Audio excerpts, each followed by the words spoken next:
Toxic Shem वाले बंदे को ये दिखाना पड़ता है कि वो एक गॉड है, वो एक नॉर्मल इंसान नहीं है। उसको हमेशा से मुमताज बनना पड़ता है, टर्मिनल यूनिकनेस में रहना पड़ता है, अपने अंदर एक ग्रैंडियोसिटी रखनी पड़ती है। ये उसकी नीड है, ये उसकी नीड है। अगर एक इंसान है जिसको लगता है कि यार मैं जो नॉर्मल लाइफ जी रहा हूँ ये बहुत बढ़िया है, मेरे लिए सेटिस्फाइंग है, और उससे वो सेटिस्फाइड है, तो उसको इतनी ईगो की जरूरत नहीं पड़ती। जब आप ईगो रखते हो ना तो आप अंदर से बड़े तंग होते हो, तो फिर आप गॉड का सहारा लेते हो। तो अगर आप कहते हो कि God is with me, I am not God, there is a difference. Ego वाला बंदा कहता है I am God, I can do it, I can do anything, I can prove it. जब इसको आप चेंज कर लेते हो कि I am not God, I can not control my life, मेरे से तो अपनी लाइफ नहीं कंट्रोल हो रही, मेरे तो अपनी लाइफ में इतने पंगे पड़े हुए हैं, तो मैं गॉड कहाँ से हूँ? हाँ, God is with me so he can solve my problem, so I can get the strength कि मेरे में ताकत आ जाए कि मैं अपनी लाइफ को ठीक कर सकूं। तो आपके डर के बगैर ना एक दिन आता है जब आपको पहले पहले आपको डर आता है अपने बारे में बात करने का। इसके पीछे भी टॉक्सिक चेन। फिर एक एक टाइम आता है जब आप फियरलेस इन्वेंटरी लिखते हो, जब आपको डर नहीं, डर खत्म हो गया है। अब आपने अपने बारे में वो बातें बतानी शुरू कर दी जो आपने कभी किसी से के साथ डिस्कस नहीं की। तो आपने राइट प्लेटफॉर्म पे फियरलेस होके अपनी सारी लाइफ खोल के रखी। इससे क्या हुआ कि आपकी टॉक्सिक चेन कम होनी शुरू हुई। तो there is a remedy to it.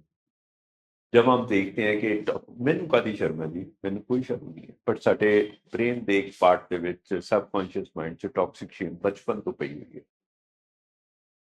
ਜਿਹੜੀ ਸਾਡੀ ਸੈਲਫ ਐਸਟੀਮ ਨਹੀਂ ਨਾ ਬਣਦੀ, ਇਹਦੇ ਪਿੱਛੇ ਵੀ ਟੌਕਸਿਕ ਸ਼ੇਮ। ਉਹਦੇ ਪਿੱਛੇ ਤੁਸੀਂ ਦੇਖੋ, ਇੱਕ ਤੇ ਸੈਲਫ ਰਿਸਪੈਕਟ ਨਹੀਂ ਹੈਗੀ ਕਿ ਅਸੀਂ ਆਪਣੀ ਰਿਸਪੈਕਟ ਨਹੀਂ ਕਰਦੇ ਕਿਉਂਕਿ ਅਸੀਂ ਆਪਣੇ ਆਪ ਨੂੰ ਰਿਸਪੈਕਟ ਦੇ ਵਰਤੀ ਨਹੀਂ ਸਮਝਦੇ। ਪਹਿਲੀ ਗੱਲ। ਦੂਸਰਾ ਸਾਡਾ ਸੈਲਫ ਇਮੇਜ ਹੈ ਕਿ ਮੈਂ ਉਸ ਤਰ੍ਹਾਂ ਦਾ ਨਹੀਂ ਹਾਂ ਕਿ ਜਿਹੜਾ ਮੇਰੇ ਹਿਸਾਬ ਨਾਲ ਮੈਂ ਸੈਟਿਸਫੈਕਟਰੀ ਲੁਕਸ ਵਿੱਚ, ਪਰਸਨੈਲਿਟੀ ਵਾਈਜ਼ ਮੇਰਾ ਸੈਲਫ ਇਮੇਜ ਖਰਾਬ ਹੈ।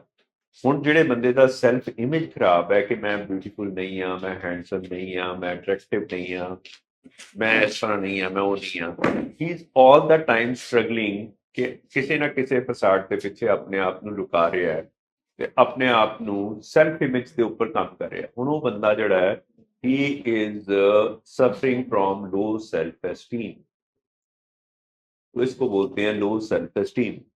तो आपने देखा कई लोग अपने आप को पसंद ही नहीं करते, कई लोग अपने आप को शीशे में नहीं देखना चाहते, कुछ लोग अपनी बॉडी के बारे में ही बात करते रहते हैं, कई लोग इतने obsessed हो जाते हैं अपनी बॉडी के बारे में, वो अपने आप को किसी भी हालत में, लोग कहते हैं कि आप अच्छे भले हो, लेकिन वो इसलिए उदास रहते हैं क्योंकि उनमें ये होता है कि मेरी बॉडी ठीक नहीं है, मेरी लुक्स ठीक नहीं है, मेरी आईज ठीक नहीं है, मेरा नोज ठीक नहीं है। तो ये देखें कहाँ से आई ये चीज, लो सेल्फ एस्टीम से। तो जब आपने लो सेल्फ एस्टीम के ऊपर काम करना है, विच इज वेरी इंपॉर्टेंट।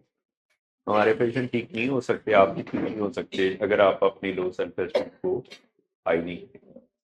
ये है कि अपने आप को ही 2 नंबर दे दें, कम से कम 4 दे दें, 6 दे दें, कुछ तो दें नंबर।